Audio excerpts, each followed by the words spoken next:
Bonjour bien-aimés dans le Seigneur. Je bénis Dieu pour ce moment, pour ces instants de gloire qu'il a encore permis chaque jour.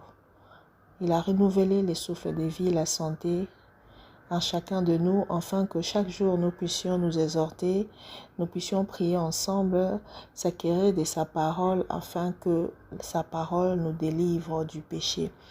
Bien-aimé, c'est une grâce de se lever le matin, ce n'est pas un acquis, c'est pourquoi je dis merci à Dieu pour la force, merci à Dieu pour la révélation, merci à Dieu parce qu'il va encore nous utiliser pour nous parler, nous instruire par une exhortation et la prière. C'est pourquoi nous allons partager dans le livre de Romains, les chapitres 12, le verset 1 à 4 que je lis au nom de Jésus. Je vous exhorte donc, frères, par des compassions de Christ, à offrir vos corps comme un sacrifice vivant, saint, agréable à Dieu, ce qui sera de votre part un culte raisonnable. Ne vous conformez pas au siècle présent, mais soyez transformés par les renouvellements de l'intelligence, afin que vous discerniez quelle est la volonté de Dieu, ce qui est bon et agréable, parfait. Par la grâce qui m'a été donnée, j'ai dit à chacun de vous de ne pas avoir de lui-même une trop haute opinion, mais de revêtir des sentiments modestes selon la mesure de foi que Dieu a départie à chacun. Bien-aimés, nous allons partager sur la pratique de la vie chrétienne. Nous devons apprendre à pratiquer la vie chrétienne parce que la vie chrétienne, c'est une vie de chaque jour. C'est comme une fleur que tu arroses chaque jour pour qu'elle donne une bonne odeur, pour qu'elle s'embellit encore plus. La vie chrétienne s'entretient. Et pour l'entretenir, tu dois connaître les préalables de la vie chrétienne. C'est pourquoi, si Antioche, on a appelé les disciples chrétiens, c'est parce qu'ils ont vu que c'était des gens, des juifs comme nous, marchant dans la doctrine de Moïse. Mais quand ils ont commencé à suivre Jésus, il y avait un groupe de gens qui ne faisaient plus de choses comme nous, mais ils marchaient comme la nouvelle doctrine qui est venue de Jésus-Christ. Ils se démarquaient parce qu'ils avaient la connaissance de la parole. Et c'est comme ça qu'on les a appelés chrétiens. Donc, quand on dit que je suis chrétien, nous devons voir en toi certaines choses comme le monde le fait. C'est pourquoi Paul nous dit, nous devons être des gens qui ne marchent pas comme ces siècles présents, mais notre intelligence doit être transformée et renouvelée. Et le seul qui peut te renouveler l'intelligence et la transformer, c'est Jésus-Christ. C'est pourquoi il est dit, je suis la parole de vie. Donc, si tu veux avoir la vie, tu dois connaître Jésus-Christ. Tu dois l'accepter comme ton Seigneur et ton Sauveur et te laisser guider comme lui veut par ce précepte.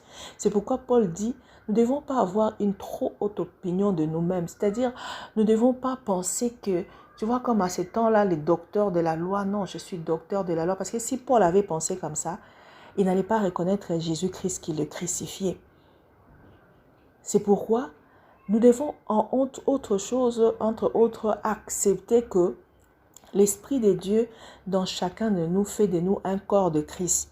Et que dans le corps de Christ, à chacun, la grâce est donnée selon les fonctions, selon la volonté de Dieu. Et ça ne dépend pas de celui qui court, ni de celui qui veut, mais selon la mission que Dieu a placée dans la vie de chacun de nous. Bien-aimés, de deux, nous devons connaître que, comme nous avons pris la décision de suivre Jésus-Christ, donc nous devons être conscients que s'il était mort et livré, nous aussi nous serons morts et livrés dans le siècle-ci parce que nous ne sommes pas de ce monde.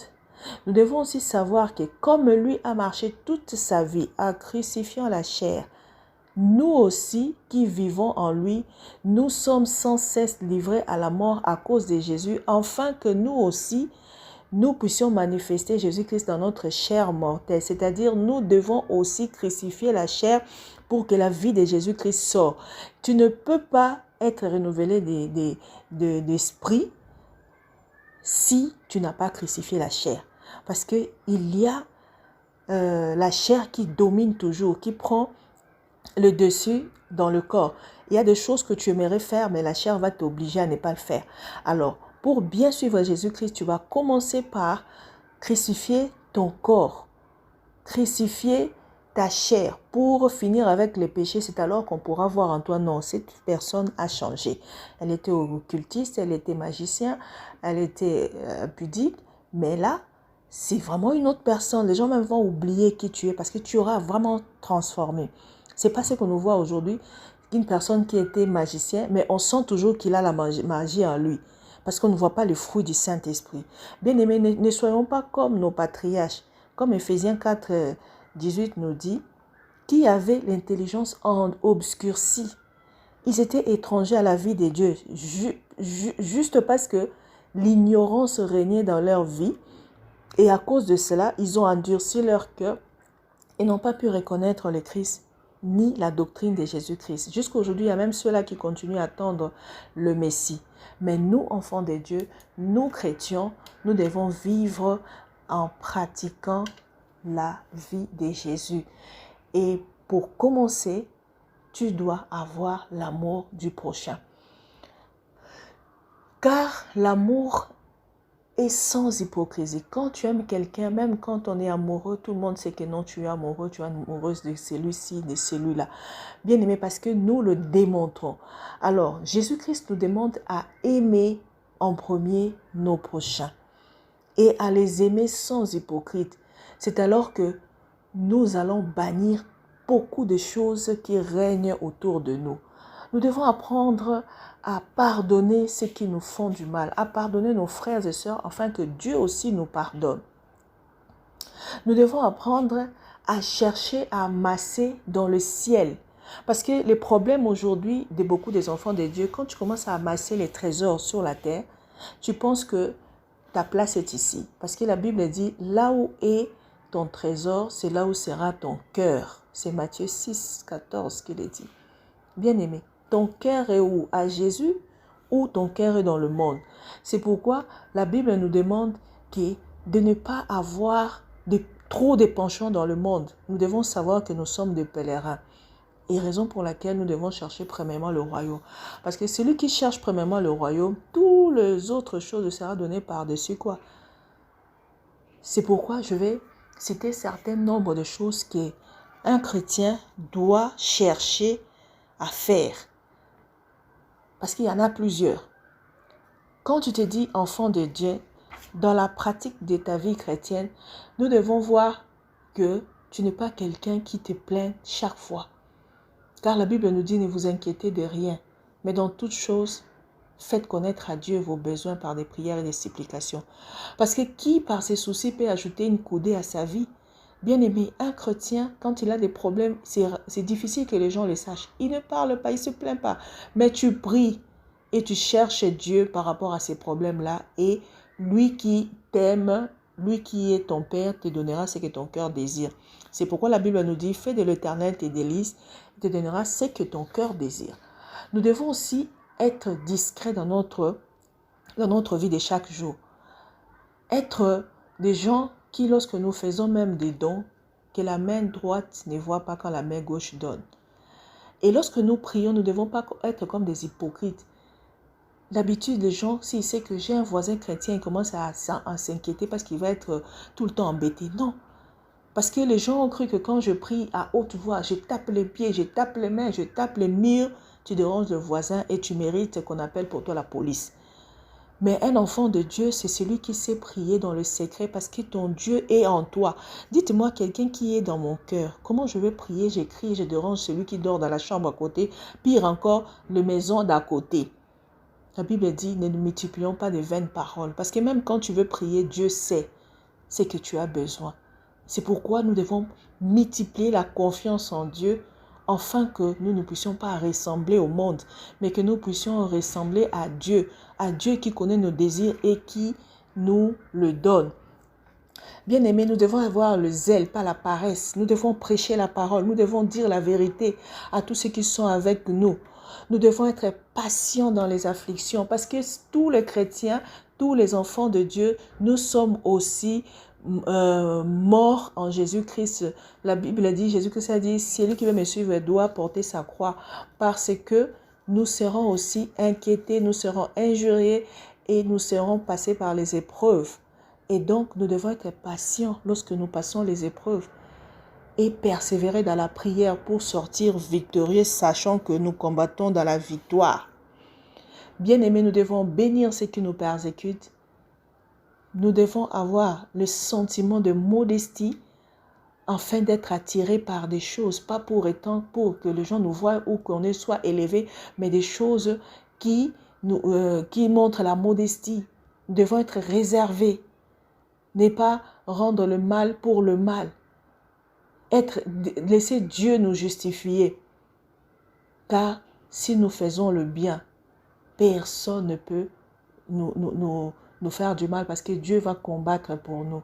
C'est pourquoi nous devons laisser vaincre le bien par le mal. Nous devons, nous ne devons pas nous laisser vaincre par le mal, mais nous devons surmonter le mal par le bien. Si nous agissons comme ça, notre Père qui est aux cieux va nous ouvrir des portes. Donc la vie chrétienne, ce n'est pas une vie où tu es tout le temps en train de parler, non. C'est une vie où quelqu'un agit et fait de grandes choses en silence. Nous devons être renouvelés de pensée, nous devons être renouvelés d'esprit, nous devons accepter l'élévation des autres et les dons des autres, sachant que tout ce que l'autre a, c'est pour que nous tous, nous puissions en bénéficier. C'est-à-dire, quand quelqu'un a les dons de prophétie, c'est pour l'Église, c'est pour le corps de Christ. Quand quelqu'un préside, qu'il le fasse bien avec zèle. Quand quelqu'un a les dons de donner de la libéralité, qu'il le fasse avec joie. Donc, si nous changeons notre façon de voir les choses, nous n'allons pas nous entretuer, nous n'allons pas nous critiquer. Chacun va accepter les dons et l'élévation des autres. C'est alors que les gens qui nous regardent pourront voir qu'il est bon d'être comme des chrétiens parce que ce sont des modèles. La Bible me demande d'être le sel de la terre. Ne devenons pas ce qui dégoûte les gens de devenir chrétiens. C'est pourquoi nous allons prier au nom de Jésus. Éternel Dieu de gloire, merci Seigneur pour le message, merci pour l'exhortation, merci de nous rappeler notre vie, merci de nous rappeler que nous sommes dans ce monde de passage. Merci de nous rappeler que nous avons une mission sur la terre et après cette mission, nous devons repartir à toi. Ô Seigneur, aide à chacun de nous de comprendre combien il est bon d'être un enfant de Dieu, combien il y a des implications, combien il y a des choses à faire, combien il y a de responsabilités dans la vie de chacun de nous. Seigneur, ce matin, nous voulons avoir la prise de conscience, Seigneur, oh Dieu, que si toi, tu es passé à la croix, tu as donné ta vie pour que l'humanité soit sauvée. Nous aussi, nous devons être armés de la pensée, de gagner des âmes afin que le monde soit sauvé. Seigneur, donne-nous du zèle dans le travail, donne-nous la force de pratiquer le bien. Donne-nous, Seigneur, la haine du mal, afin de finir avec le péché. Apprends-nous, Seigneur, comme des enfants de Dieu, de vivre dans ce monde en donnant les goûts, en résolvant les problèmes du monde, en donnant la vie là où il y a la mort. Seigneur, nous voulons, ô Dieu, vivre en toi. Laisse que, Seigneur, tu guides chacun de nous. Seigneur, il n'y a que toi qui puisses nous montrer le chemin. C'est pourquoi je viens, ô Dieu, inviter mon frère, ma sœur, à vivre en Christ, à demander à Jésus-Christ de vivre en toi, afin que il te montre le chemin qui mène au Père. Personne ne peut passer au Père que par la porte de Christ. Bien-aimé, tu ne peux pas passer par une autre porte. Tu ne peux pas même corrompre, il n'y en a pas. La religion ne nous amènera pas à Christ. C'est la pratique de la vie chrétienne qui te sauvera, qui te délivrera lorsque tu pratiqueras la parole de Dieu. Donc tu peux aller à l'église tout le jour, mais si tu ne pratiques pas la parole de Dieu, c'est nul et sans effet. C'est pourquoi Seigneur, donne-nous la force de cultiver la vie des prières. donne-nous la force de demeurer dans ta présence. Donne à mon frère, à ma soeur, de aimer ta présence. Seigneur, remplis-nous ce matin de ton Esprit Saint pour qu'il soit notre conseiller, pour qu'il nous guide, pour qu'il nous amène vers toi, pour qu'il nous montre le chemin, afin que l'Esprit Saint éclaire nos vies et que l'ignorance nous quitte. Nous voulons avoir la révélation de la parole de Dieu. Nous voulons avoir la connaissance qui va changer notre façon de faire les choses. Seigneur, seul, on n'y arrivera pas, mais nous comptons sur le Saint-Esprit qui est notre modèle, qui est la révélation de ta personne en ces jours en nous, qui nous montre le chemin. Oh Jésus-Christ, remplis mon frère et ma soeur. C'est tellement important de vivre avec lui parce qu'il nous enlève la peur pour que nous puissions parler en ton nom. Il nous donne la force, il nous donne tout ce dont nous avons besoin comme onction pour accomplir la tâche que tu nous attends à faire. C'est pourquoi, bien-aimé, loin de nous l'idée de courir, de nous entretuer, de nous critiquer, de nous faire du mal pour prendre la place de l'autre, car chacun est venu au monde avec une mission spécifique. Bien-aimé, révèle à chacun ce qu'il doit faire afin que nous arrêtons de vouloir prendre la vie des autres. Seigneur, que nous arrêtons cette histoire de chercher des manteaux des autres, de chercher à y ressembler. Peut-être toi, tu étais établi à une grande personnalité, mais tu veux me ressembler. Tu veux me ressembler pourquoi? Tu n'es pas moi. À chacun, le Saint-Esprit donne une particularité. Bien-aimé, il y a beaucoup de choses qui sont dans l'Ancien Testament. Le Seigneur a voulu que cela nous serve de pédagogue. Cela a été fait comme ça pour une époque bien précise et passée. Aujourd'hui, nous allons nous refléter à tout ce que Jésus-Christ nous a appris. C'est pourquoi que le Saint-Esprit nous révèle la pensée de Jésus-Christ, la vie de Jésus-Christ, pour que nous puissions lui ressembler et non pas ressembler même aux prophètes, même à qui que ce soit, même pas à nos parents, mais que nous soyons l'image de Dieu, l'image de Jésus-Christ. Nous appelons Jésus-Christ à diriger nos vies pour que nous soyons comme de bons chrétiens. Oh, Saint-Esprit, je me guide, je me laisse guider par toi. Guide-moi, guide ma famille, guide mon père, guide ma soeur, guide mon frère. Guide tout celui qui écoute cette exhortation afin qu'animés de la pensée de Jésus-Christ, nous puissions nous réveiller car les jours sont mauvais. Le diable est en train de nous distraire par des distractions diverses. Il a multiplié des stratégies de distraction pour nous aveugler, pour nous endormir.